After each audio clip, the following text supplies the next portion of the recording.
ဒီတစ်ခေါက်မှာတော့လေရှေးကြတဲ့ပုံပြင်လေးတစ်ပုဒ်ကိုပြောပြခြင်းပါတယ်ဒီပုံပြင်ကကိုတို့ရဲ့အမြင်ကကိုတို့ရဲ့လက်တွေ့ဘဝကိုဘယ်လိုတောင်ပုံဖော်ပေးနိုင်တယ်လဲဆိုတာကိုပြထားတာပါ ဇလန်းလေးမစားခဲ့ channel လေးကို like and follow လုပ်သွားပေးကြပါအောင်နော်အချိန်ပေးပြီးကြည့်ရှုပေးတဲ့တငယ်ချင်းများအားလုံးကိုလည်းကျေးဇူးတင်ပါတယ် ကဲဒီပုံပြင်လေးကနေဘယ်လိုသင်ခန်းစာတွေရနိုင်မလဲဆိုတာအတူတူကြည့်လိုက်ကြရအောင်နော်ဒီပုံပြန်လေးတဲ့အဓိကမြေခွင်းကတော့ဒါပါပဲတစ်ချက်လောက်စဉ်းစားကြည့်ရအောင်ကိုတို့နေထိုင်နေတဲ့ဒီလောကကြီးဟာလေကိုတို့ရဲ့အတွင်းစိတ်ကိုပဲအတိအကျပြန်ပြီးရောင်ပြန်ဟပ်နေတဲ့မန်တက်တာဖြစ်နေခဲ့မယ်ဆိုရင်ကောဟုတ်တယ်တော်တော်လေးစိတ်ဝင်စားစရာကောင်းတဲ့အတွေ့အကြုံပဲနော် ကဲပုံမီလေးကဒီလိုစတယ်ခီးသွားတယောက်ပေါ့သူကနေရာအစ်စ်မှအခြေချဖို့ရွာလေးရွာကိုရောက်လာခဲ့တယ်သူ့စိတ်ထဲမှာတော့အတွေးတွေကအမျိုးမျိုးပေါ့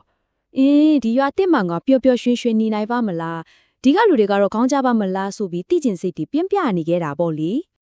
အဲ့ဒီလိုနဲ့သူ့ရဲ့မတင်မကျဖြစ်နေတဲ့စိတ်တွေနဲ့ပဲအကြံဉာဏ်တောင်းဖို့ရွာမှာရှိတဲ့ဉာဏ်ပညာကြီးမားတယ်လို့နာမည်ကြီးတဲ့ဇင်ဆရာကြီးတစ်ပါးစီကိုတွားခဲ့ပါတယ်ဇင်ဆရာဆိုတာကတော့သိကြတဲ့အတိုင်းပဲလေဘဝရဲ့အတိတ်ပဲတွေအနှစ်သာရတွေကိုထိုးထွင်းသိမြင်အောင်လမ်းညွှန်ပေးနိုင်တဲ့ဆရာတူပေါ့ ကျင်းဆရာကြီးစီရောက်တော့ဆရာကြီးကသူ့ကိုမေးခွန်းတစ်ခုမေးလိုက်တယ်။ကဲမောင်ရင်ထွက်လာခဲ့တဲ့ဟိုအရင်ရွာကလူတွေကဘလို့လူစားတွေလဲတဲ့။အဲ့ဒီမှာတင်ခီးတော်ကမျက်နှာပြက်ပြက်နဲ့ချက်ချင်းပဲပြန်ဖြေတယ်။အာသူတို့ကတော့လားအရန်ကိုယုံမာပြီးလောဘကြီးတဲ့လူတွေဗျာ။အမြဲတမ်းဒေါသတွေထွက်ပြီးသူများကိုဘလို့လိန်ညာရမလဲဆိုတာပဲစဉ်းစားနေကြတာဆိုပြီးခါခါတီးတီးကြီးကိုပြန်ပြောခဲ့တာ အဲ့ဒီစကားကိုကြားလိုက်ရတဲ့အခါမှာလေဇင်ဆရာကြီးရဲ့အဖြေကတကယ်ကိုအံ့ဩဖို့ကောင်းတယ်ဆရာကြီးကဘာပြန်ပြောတယ်ထင်လဲဒါဆိုရင်တော့ကွာငါတို့ရွာကလူတွေကလည်းအတိအကျအဲ့ဒီလိုလူစားမျိုးတွေချီးပဲလွတ်ပြန်ပြောလိုက်ပါလေရောခရီးသွားလိုက်တာကိုကြားရောက်ချစ်ချင်းစိတ်ပြပြီးတော့ထွက်သွားတော့တာပေါ့ကဲဇလန်ကဒီမှာမပြီးဖေးဘူးနောက်တစ်နေ့လည်းရောက်ရောနောက်ထပ်ခရီးသွားတယောက်ရွာကိုရောက်လာပြန်ရောသူကလည်းရှေ့ကလူလိုပဲဒီရွာမှာအခြေချခြင်းတဲ့စိတ်နဲ့ဇင်စရာရင်စီကိုပဲအတူတူလာပြီးမေးခွန်းထုတ်ခဲ့ပြန်တယ်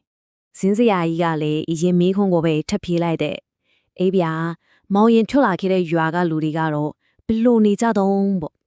ဒါပေမဲ့ဒီတစ်ခါတော့ဒုတိယခရီးသွားတဲ့အဖြေကလုံးဝကိုကွေးထွက်သွားတယ်အရန်ကိုနှွေးထွေးတဲ့အဖြေပဲသူကသူတို့ကလ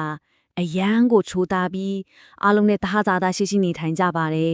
တယောက်ကိုတယောက်အရန်ကြီးဥဆိုင်ကြသလိုကိုနေထိုင်တဲ့မြေကြီးကိုပါတန်ဖိုးထားကြတဲ့သူတွေပါတဲ့ဒီစကားကိုကြားလိုက်ရတော့ဇင်ဆရာကပြုံးလိုက်ပြီးတော့ကောင်းပြီလေငါတို့ရောင်မှာရှိတဲ့လူတွေကလည်းအတိအကျအဲ့ဒီလိုလူစားမျိုးတွေပဲကွာလို့ပြန်ဖြေလိုက်ပြန်ရောအဲ့ဒီမှာတင်စဉ်းစားစရာဖြစ်လာပြီလူနှစ်ယောက်ကိုဘာလို့များလုံးဝစန့်ကျင်ဘက်ဖြစ်တဲ့အဖြေနှစ်ခုကိုပြီးခဲ့ရတာလေဒီပုံကြီးမှာတကယ်ကိုစိတ်ဝင်စားဖို့ကောင်းတဲ့အချက်ကဒါပဲလူနှစ်ယောက်မိခွန်းကလည်းတကူတည်းဒါပေမဲ့သူတို့ရဲ့အမြင်တွေကတော့လုံးဝကိုစန့်ကျင်ဘက်ကြီးဖြစ်နေတယ်ဟုတ်တယ်မလားတယောက်ကလောဘတွေဒေါသတွေမကောင်းတာတွေကိုပဲမြင်ခဲ့တဲ့ချိန်မှာနောက်တစ်ယောက်ကတော့တဟဇာတာဖြစ်တာတွေခရီးဆိုင်မှုတွေကောင်းတဲ့အရာတွေကိုပဲမြင်တွေ့ခဲ့ရကဲအခုဆိုရင်တော့အားလုံးသိချင်နေကြတယ်ဇင်ဆရာရဲ့ပညာသားပါတဲ့အဖြေလေးနောက်ွယ်ကအတိတ်ပဲကိုကြည့်လိုက်ကြရအောင်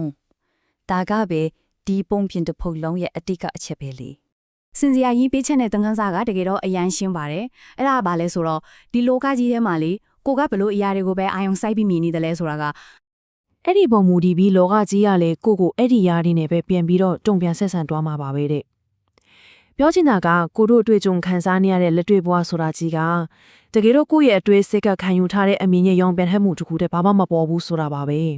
ဲဟုတ်ပြီဒါဆိုရင်ဒီရှေးဟောင်းပုံပြင်လေးလည်းနေရတဲ့တင်ခန်းစာကိုကိုတို့ရဲ့နီးစင်ဘဝမှာရောဘီလိုအသုံးချလို့ရမလဲဥပမာအနေနဲ့အလို့အသစ်တစ်ခုကိုဝင်တော့မယ်ဆိုပါစို့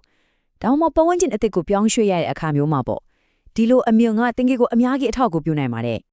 အဓိကတော့ချက်ကတော့လေကိုရောက်သွားတဲ့ပတ်ဝန်းကျင်အသစ်ကိုအကောင်းမြင်စေနဲ့ချင်းကပ်ဖို့ပါပဲမျော်လင့်ချက်တွေကိုအရင်ဆုံးမြင်အောင်ကြည့်ပါလူတွေရဲ့ကောင်းတဲ့ချက်လေးတွေကိုအာယုံစိုက်ကြည့်ပြီးတော့မေတ္တာတရားကိုရှေ့တင်းတင်ကြည့်လိုက်ပါဆိုတော့ဒီပုံပြင်လေးနဲ့ရတဲ့အရေးအကြီးဆုံးအချက်ကရှင်းရှင်းလေးပါပဲကိုကလောကကြီးကိုကောင်းကောင်းမွန်မွန်ဆက်ဆံရင်လောကကြီးကလည်းကို့အပေါ်ကိုကောင်းကောင်းမွန်မွန်ပဲပြန်ပြီးဆက်ဆံပါလိမ့်မယ်ကိုကပေးလိုက်တဲ့အရာကတနည်းမဟုတ်တနည်းနဲ့ကိုယ့်စီကိုပဲပြန်ရောက်လာတဲ့ဆိုတဲ့သဘောတရားပါပဲကဲဒီပုံမြင်လေးကိုအဆုံးမတက်ခင်ပါပါနော်အားလုံးကိုမေးခွန်းလေးတစ်ခုနဲ့ထားခဲ့ခြင်းပါတယ်ဒီနေ့ကိုယ့်ရဲ့ပတ်ဝန်းကျင်မှာကိုယ့်ရဲ့ကဘာကြီးမှာဘလို့အရာတွေကိုမြင်တွေ့ဖို့ရွေးချယ်တော်မှာလဲအဲ့ဒီဖြေကတခြားဘသူစီမမဟုတ်ဘူးကိုယ့်ရဲ့လက်ထဲမှာပဲရှိနေတာပါနော်